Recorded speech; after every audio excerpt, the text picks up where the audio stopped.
and Alan too. And we move on with a very interesting next scientific case, actually. It's about mesoscopic simulation of full supercapacitors using pi-stenciling easy. And the presenter will be Céline Merlet from University of Toulouse. So Céline, please. Okay. Yeah. Good morning, everyone. So yeah, I'm gonna talk to you about what we did so far in the multi-scale project to be able to run calculations on full supercapacitors in a short time. So the motivation which was of this program, which is focused, the program that I will talk about now, the LPC3D, is focused on porous carbons, and porous carbons are important in many applications, and in particular for electrochemical energy storage and for supercapacitors, which Jean-Noël has already talked about before. So supercapacitors, again, as mentioned, in these systems, the energy is stored through ion adsorption. And one of the big questions in the field of supercapacitors is to optimize their performance, both in terms of energy and power density, because even though they are already used, again, as was described by Jean-Noël, there are still possibly ways to improve. And there are a number of challenges associated to that, related, for example, to the fact that we have concentrated electrolytes, so it cannot be represented with simple analytical equations.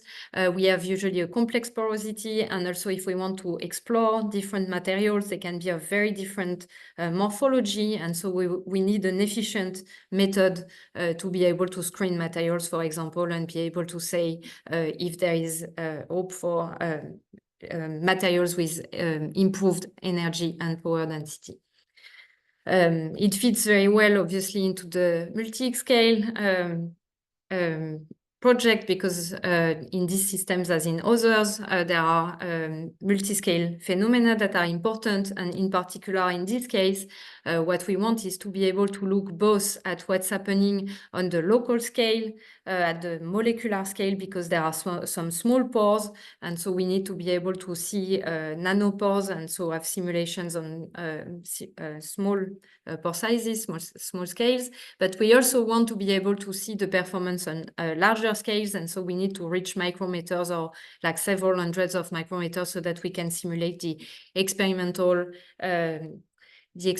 setup, and so that we can have the full performance. And so, for example, in particular here, you can see that porous carbon particles are connected with a binder. This is what happens in experimental systems. So you can't look only at small nanopores. You really have to be able to go at least up to this scale where you see the particles, but also the space between the particles. So in multi-scales, there are two main different parts for this area of simulating supercapacitors. So one of them is to improve on a software that was already existing to simulate species diffusing in carbon particles, which was limited to basically the simulation of ions or other species inside the particle, and that was expanded through an ERC to the simulation of a particle in contact with an electrolyte. But so for this, basically the simulation scale was still of the order of around a few micrometers at best. And so with the multi-scale, what we wanted to do is to make the software parallel and more performant also in terms of memory usage, so that we can look at systems with several particles and also to a full supercapacitor, which means that we need to be able to simulate several hundreds of micrometers, because this is basically the thickness that you can get, for example, in experimental setup. The thickness of the electrodes can be a few hundred micrometers. So this has been done. So there is actually already something published for the simulations of several particles in electrolyte. And today I will talk to you about the simulation of a full supercapacitor. What I will not spend time on today, but this is the next step, is to actually couple this software that I will talk about, LPC3D, with molecular simulations, either molecular DFT or molecular dynamic simulation, to improve this time in accuracy, but still being able to do it fast. And I'll come back to that at the end of my presentation. So a quick presentation of the LPC 3D software. So for lattice porous carbon 3D in 3 dimensions, it's based on lattice gas. So it's basically a simplified version of lattice Boltzmann in a way. Each site in the lattice, so this is an example of a system where there is only a carbon particle, but you can have a liquid after. I'll show you an example. So in this lattice, each site is either a pore or a volume of liquid. And typically at the moment, we represent each of these pores as if it was a slit pore because of the quantities we give. And so these quantities, typically for each pore, we give a pore size, we give an energy, and we give a chemical shift. This is to calculate NMR spectra, so it's a bit specific, but it allows us to test the accuracy of the model in particular. So the pore size, we can either take it, for example, from atomistic structure when they exist. We can, the energy, it's free energy is coming from molecular simulation, and the chemical shift we take from DFT calculation. So basically this lattice, this LPC 3D code, what it allows us to do is to go from the molecular simulation point of view to all the way to experimental scales. So what happens after is that ions or species that are inside this carbon particle, for example, they diffuse through the system, and we can calculate a number of properties. So for example, the diffusion coefficients of the species, the capacitance of the systems, or NMR spectra. So a bit more details. So what we have in the system, and in particular the energies, it allows us to then simulate this diffusion of ions or species inside the carbon or between the carbon and the bulk. And so the way it works is basically following some kind of metropolis rules, basically. So in one direction, when the energy is increasing, there is a certain probability of acceptance, and if the energy is decreasing, it's always accepted. So because of the different energies that we set up on the different sites, we have different densities and quantities of species on the site. So we basically say how much ions or species are adsorbed in every type of pores or in the bulk. So it means that we have a representation. So here we have some microscopic information about the distribution of species in the carbon particle and in the bulk. And one important aspect, I won't enter into the details, but one important aspect of the calculation is that we use what is called a moment propagation method that allows us to calculate all possible trajectories in a given system. And so this is very important for computations because it means that for a given system with a given carbon particle or a given distribution of carbon particles, we do only one calculation, and we have the full, basically the full information in terms of diffusion coefficients or NMR spectra or capacitance for the system. We don't need to run several calculations for one specific system. So one thing also, and this is why I put this scheme, is that for each site, we can then calculate the evolution of the quantities, if they evolve, or the trajectories according to rules for each element which depend on what is happening on the neighboring site. And so the update rules are actually relatively easy. And this follows schemes that are basically stencils calculation. And so that's why we decided to use PyStencils, which is the companion tool of Valberla to basically automatically generate code. And this is very adapted to this type of calculations. So a new software, but doing things that were already done previously scientifically, was written using these PyStencils. So the old code, to give you an idea, so this was written in C, this was a serial code, this was used for small systems, and this was a slow calculation. So slow compared to other, for example, lattice calculations, and especially because it was not parallelized, but compared to other methods of simulation, this was still relatively fast, and it allowed to explore some things. But still, this was limited in size, especially to be able to do bigger systems, and in particular, particle size distribution and full supercapacitors. So the new software was written using these Python seals in Python, which generates code that is then in C++. So the code is now parallel. It can be run on CPU and GPU, but with it's on a single node. It's with shared memory.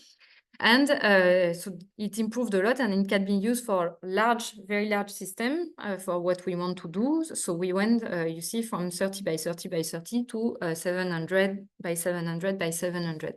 The calculation is fast, so I didn't put really timings, also because the previous code was not parallel, but we've gained orders of magnitudes of calculation time, even when we do on a single process. So this is much more efficient.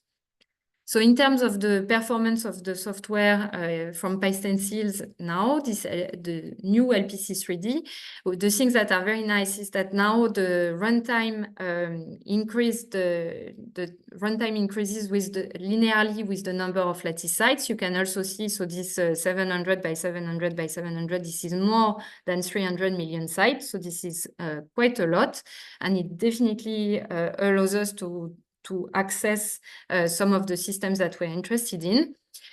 We have also, though, a linear increase of the RAM. So it's good that it's linear, but this is more the blocking effect now.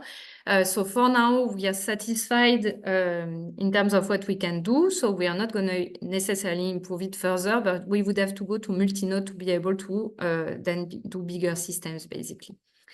Regarding the GPU, so the runtime is a bit faster. So here the scale is a bit misleading compared to CPU because the number of lattice sites is smaller that we explored currently with GPU, also because of the system we are using. But we also, so we have a very good computing time, and we also have a linear increase of the runtime with the number of lattice sites. So now, after showing these performances, I just want to give you an example of one of the systems that we could not do before. So this is a simulation of a full supercapacitor. So in this case, we studied two carbon monoliths at electrodes. So what I mean by monoliths is that the carbons are not made of carbon particles in a film. In this case, they're like a very big carbon particle. So here you can see that, so it's, for those who know, so this is basically ions, a cation, butylmethylmidazoleum, anion tetrafluoroborate in a solvent, which is acetonitrile, but it doesn't really matter. It's ions in a solvent. And we are focusing on the anions here, and here the color represents the concentration of the anions.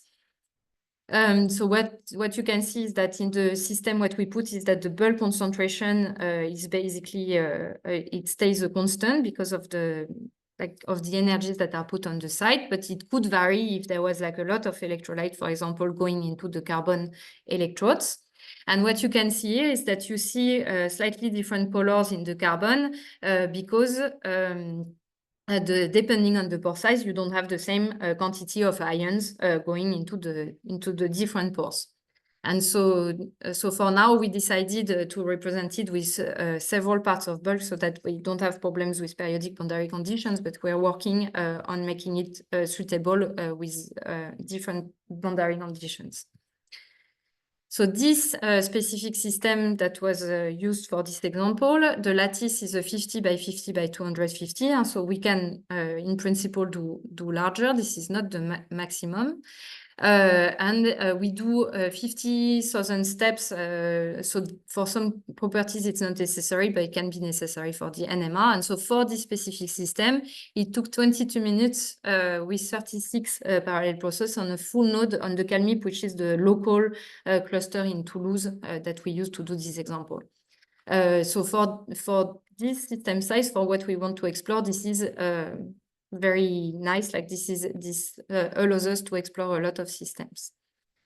So one also illustration of what happens then when we put a potential difference. So here at the bottom we apply, so here at the top it's a 0 volt potential difference. So the electrodes are basically not the same microstructure, but they are the same voltage. So it's normal that we have similar patterns of concentration in the two electrodes.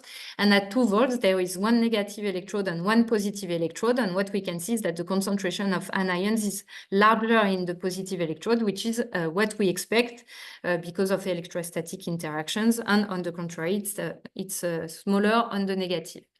We can also calculate the diffusion coefficient. And just to give you an idea, here, depending on the voltage, basically, and the concentrations, the diffusion in the pores is a factor of reduction compared to the diffusion of the bulk. So either when it's quite filled, actually, the diffusion is quite good, and it can be also slow, especially in the negative electrode. For this, in particular, the diffusion is highly related to another quantity that is also the barrier between the sites, but also how we define the energies between the bulk and the carbon. And so for this part, we actually need an improvement of accuracy. And this is where the connection with other methods of simulation will be very important. So this brings me to my conclusions and perspectives. So the LPC3D software was implemented using PyStencils.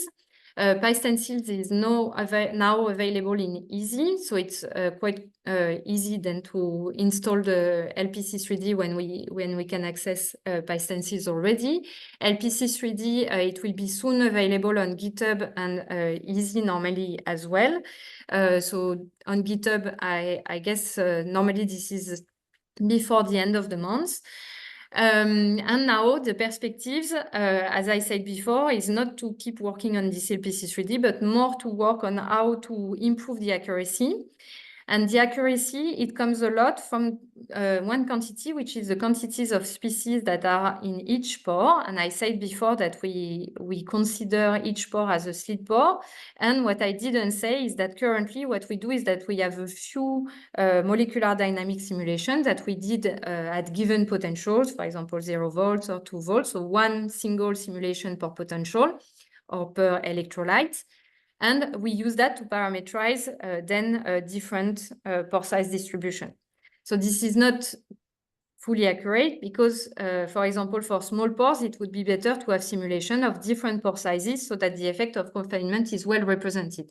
And so the next objective is to connect this LPC3D with on-the-fly calculation like either through molecular dynamics or through molecular DFT, so that we can recalculate all the time what are the quantities of ions in the pores, depending on what we apply as a potential or what happens in the neighboring pores. So the people involved already from the beginning are Mathieu Salan and El-Hassan Lara, and now especially for the molecular DFT part, Guillaume Jean-Méret and Mohamed Houssin are also going to join the project. I finished here, and I thank you for your attention. Thank you very much, Celine, for the really interesting talk. I have just a short follow-up question. So basically, let's start with me, because now it's a Q&A session, okay? So you said that before you had this home code with which you could only simulate some simple capacitors, but now with an improvement, you already can simulate full supercapacitors there. So, but can they be even larger? I don't know. I have no idea. So then what? So when you say the full supercapacitor, this has a fixed size, or how it's done? So basically. Yeah, so well, I mean, what we were aiming for is to have this setup where the thickness of the electrodes can be big enough to reach the thickness of the experiments. So at the moment, we can basically, here we can have a few hundred micrometers, which is the thickness that they have experimentally. So I think that at this point, I mean, obviously we could try to go towards even commercial things, which maybe would then be a bit bigger, but like in terms of optimizing the systems and understanding, I don't think it's necessary. And one of the things that we're going to do now is to look at, for example, system size effect, like to basically demonstrate that there is a given thickness at which after you don't have any interest to simulate larger because you already have all the information that you want in these ones. And I think if we wanted to go to more, I don't know, commercial system study, I think this would be maybe a layer on top, but that would not be attacked by this lattice model, which is really more adapted to reach the laboratory experimental scales. But the crucial part is now this coupling to DFT, so molecular DFT. Yeah, so more this accuracy of what happens in the very small pores that for now we approximate quite a bit. So basically we use simulations with larger systems, larger pores to estimate what would happen in small pores, and this is a bit inaccurate. So now we would really want to connect to simulations of what happens in small pores so that it's properly accurate. Okay, thank you.